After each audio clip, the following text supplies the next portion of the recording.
BC కులగణనపై BJP వైఖరి తెలపాలన్నారు BC సంక్షేమ సంఘం జాతీయ అధ్యక్షులు జాజుల శ్రీనివాస్ గౌడ్. కులగణన చేయనిదే ఓట్లు అడిగే హక్కు బీజేపీకి లేదన్నారు. దోమలగూడ బీసీ సంఘం కేంద్ర కార్యాలయంలో చలో ఢిల్లీ పోస్టర్ రిలీజ్ చేశారు. ఫిబ్రవరి 8, 9 తేదీల్లో ఢిల్లీ వెళ్లనున్నట్లు తెలిపారు. ఇప్పటికే అన్ని జాతీయ పార్టీలు కులగణనపై తమ వైఖరిని చెప్పాయని బీజేపీ కూడా తెలపాలన్నారు జాజుల శ్రీనివాస్ గౌడ్. పొలిటిక్ బ్యూరోలో కూడా ఇలా మేము అధికారంలోకి వస్తే దేశంలో కులగణన చేస్తామని చెప్పి వాళ్ళు కూడా తీర్మానం చేశారు. కానీ ఒక్క బీజేపీ పార్టీ మాత్రం ఇంతవరకు జాతి జనగణనలో సమగ్ర కులగణన చేపడతామని చెప్పి ఇంతవరకు తమ వైఖరి వెల్లడించలేదు.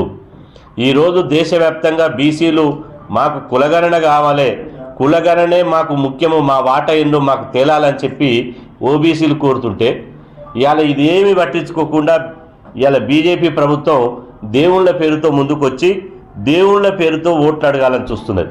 ఇలా మేము అడిగేది మాకు కావాల్సింది ఇంటింటికి అక్షంతలు కాదు, మాకు కావాల్సింది ఇంటింటికి కులగణన కావాలి, ఇంటింటికి మా లెక్కలు కావాలి.